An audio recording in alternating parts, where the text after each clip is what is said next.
Tu connais cette chanteuse qui a tout plaqué pour devenir milliardaire avec du rouge à lèvres. Rihanna a transformé 1,7 milliard de dollars en révolution. Attends de voir comment elle a détruit les règles de la beauté. Cette histoire va te choquer. Avant Fenty Beauty, Rihanna était déjà une star mondiale. Elle vendait des millions d'albums et remplissait des stades. Mais elle voyait un problème que personne ne voulait résoudre. L'industrie de la beauté ignorait des millions de femmes.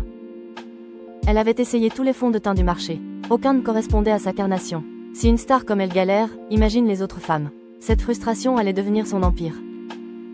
En 2017, Rihanna lance Fenty Beauty avec un coup de génie. Elle sort 40 nuances de fond de teint dès le premier jour. Pendant que les autres marques en proposaient 15 maximum. L'industrie cosmétique venait de recevoir une gifle magistrale. Le message était clair et radical. La beauté c'est pour tout le monde, pas juste pour quelques privilégiés. Chaque femme mérite de se sentir vue et représentée. Cette philosophie simple allait rapporter des milliards. En moins de 40 jours, Fenty Beauty génère 100 millions de dollars. Les autres marques mettent des années pour atteindre ce chiffre. Sephora n'avait jamais vu un tel tsunami commercial. Rihanna venait de réécrire les règles du lancement produit. Mais voici le secret que personne ne te dit. Rihanna n'a pas fait ça seule dans son garage. Elle s'est associée avec LVMH, le géant du luxe français. Bernard Arnault, l'homme le plus riche du monde, a vu le potentiel explosif. LVMH lui donne les moyens de ses ambitions folles. Distribution mondiale instantanée, chaîne d'approvisionnement optimale, expertise marketing sans limite. Fenty Beauty devient la première nouvelle marque LVMH en 30 ans. Pense à cette exclusivité exceptionnelle. La stratégie de Rihanna était chirurgicale et calculée.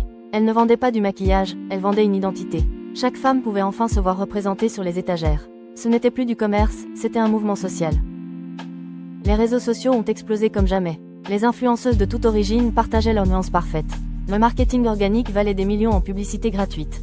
Rihanna avait compris le pouvoir de la communauté avant tout le monde. Les grandes marques ont paniqué immédiatement. MAC, NARS, Estée Lauder ont dû réagir vite. En quelques mois, toutes ont élargi leur gamme. Rihanna avait forcé une révolution industrielle à elle seule. Puis Rihanna frappe encore plus fort en 2018. Elle lance Savage X Fenty, sa marque de lingerie. Elle suit la même philosophie inclusive radicale. L'industrie de la mode allait trembler à son tour. Défilé avec des femmes de toute taille et morphologie. Mannequins grande taille aux côtés de mannequins classiques. Femmes enceintes, femmes de plus de 50 ans, tous les corps célébrés. L'industrie de la mode n'avait jamais vu ça à cette échelle monumentale. Victoria's Secret, le géant historique, commence à perdre du terrain massivement. Leur défilé annuel est annulé en 2019. Savage X Fenty prend leur place dans la culture populaire. Le changement de paradigme est brutal et irréversible. Savage X Fenty est valorisé à 1 milliard de dollars en 2021. La marque vend dans le monde entier en ligne. Les défilés deviennent des événements culturels majeurs diffusés sur Amazon Prime. Rihanna a réinventé le show de lingerie. Aujourd'hui la fortune de Rihanna dépasse 1,7 milliard de dollars. Elle est la chanteuse la plus riche du monde devant Beyoncé et Madonna. Mais son argent ne vient plus de la musique. Il vient de son empire commercial révolutionnaire. Fenty Beauty représente plus de 1,4 milliard de sa fortune. Savage X Fenty ajoute 270 millions supplémentaires. Ses royalties musicales ne pèsent que 45 millions. Le basculement est total et définitif. Revenons à la stratégie géniale de Rihanna. Elle a compris quelque chose que les autres ont raté complètement. L'authenticité vaut plus que le marketing traditionnel coûteux. Elle ne joue pas un rôle, elle est vraiment impliquée. Elle ne se contente pas de poser pour des photos retouchées. Elle porte ses produits au quotidien devant des millions de personnes. Elle les teste publiquement sur les réseaux sociaux sans filtre. Cette transparence crée une confiance massive avec ses clients. Si cette histoire t'inspire et que tu veux découvrir d'autres success stories qui changent les règles du jeu, abonne-toi maintenant. On décrypte l'argent et le pouvoir sans filtre ni langue de bois. Rejoins la communauté qui comprend vraiment comment le monde fonctionne.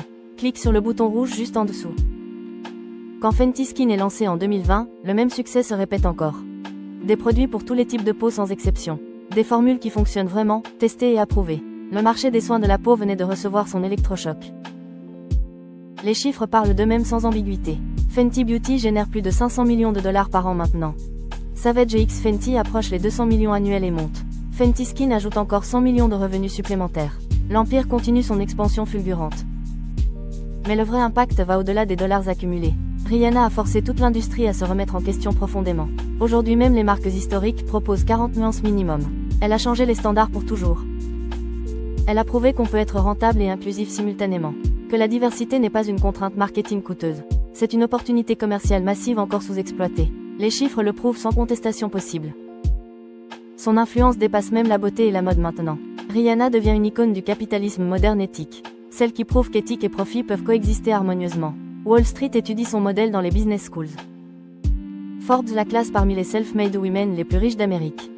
Time Magazine la met sur sa couverture comme icône entrepreneuriale. Son empire continue de grandir sans ralentir ni faiblir. Chaque trimestre apporte de nouveaux records de vente. Pendant ce temps, elle continue de sortir de la musique occasionnellement. Elle gère son empire commercial de plusieurs milliards. Elle élève ses 2 enfants loin des projecteurs. Le multitasking à son niveau maximum de complexité. La clé de son succès réside dans l'innovation constante. Elle ne copie jamais les tendances existantes du marché. Elle les crée de toutes pièces et impose sa vision. Les autres marques essaient ensuite de rattraper leur retard. Fenty Beauty sort régulièrement des collections limitées qui se vendent en quelques heures. La rareté crée le désir et l'urgence d'achat. Les fans campent virtuellement pour obtenir les nouveaux produits. Cette stratégie de drop vient du streetwear et fonctionne parfaitement. La prochaine étape pour Fenty pourrait être l'expansion massive en Asie. Un marché de plusieurs milliards d'habitants encore sous-exploité. Avec une demande énorme pour l'inclusivité et l'innovation. La Chine à elle seule représente un potentiel colossal. Rihanna teste déjà le marché asiatique avec des lancements ciblés. Séoul, Tokyo, Shanghai deviennent des places fortes stratégiques. Les consommatrices asiatiques adorent l'approche inclusive de la marque. Les ventes explosent à chaque nouveau point de vente. D'autres célébrités ont essayé de copier le modèle évidemment. Kylie Jenner, Kim Kardashian, Selena Gomez ont leur marque. Mais personne n'a égalé l'impact culturel de Rihanna. Parce qu'elle n'a pas suivi les tendances, elle les a créées de zéro. La différence fondamentale, c'est l'authenticité perçue par les consommateurs. Rihanna était frustrée avant de créer Fenty, c'est une histoire réelle. Les autres célébrités ont créé des marques juste pour gagner de l'argent. Le public sent la différence immédiatement. Fenty Beauty a aussi révolutionné les standards publicitaires de l'industrie. Les mannequins ne sont plus retouchés excessivement dans les campagnes. On voit de vraies textures de peau, de vraies imperfections. Cette honnêteté visuelle crée une connexion émotionnelle puissante. Le modèle économique repose sur des marges élevées mais justifiées. Les produits sont premium sans être inaccessibles financièrement. 40 $ pour un fond de teint qui dure longtemps. Le rapport qualité-prix est excellent selon les consommatrices fidèles. Rihanna réinvestit massivement dans la recherche et développement. Ses laboratoires testent des centaines de formules avant chaque lancement. Elle refuse de sortir un produit médiocre juste pour faire du chiffre. Cette obsession de la qualité paye sur le long terme. Les partenariats stratégiques se multiplient pour l'empire Fenty. Collaboration avec des influenceuses majeures, événements exclusifs dans le monde entier. Chaque action marketing est calculée pour maximiser l'impact viral. Rien n'est laissé au hasard dans cette machine bien huilée. Le service client de Fenty est aussi révolutionnaire que les produits. Conseillère formée pour tous les types de peau et problématiques. Essais illimités en magasin sans pression d'achat. Politique de retour généreuse et sans questions embarrassantes. L'expérience client devient un avantage concurrentiel majeur. Aujourd'hui, Rihanna inspire toute une génération d'entrepreneurs issus de minorités. Elle prouve qu'on peut réussir sans compromis sur ses valeurs. Son histoire devient un cas d'école dans les universités prestigieuses. Harvard Business School analyse sa stratégie de disruption. Voilà comment une chanteuse devient milliardaire en changeant les règles du capitalisme moderne. Si tu veux comprendre les prochaines révolutions économiques avant tout le monde, abonne-toi maintenant et active la cloche rouge. On se retrouve dans la prochaine vidéo pour décrypter un autre empire qui transforme le monde. Partage cette vidéo si elle t'a ouvert les yeux sur le pouvoir de l'innovation inclusive.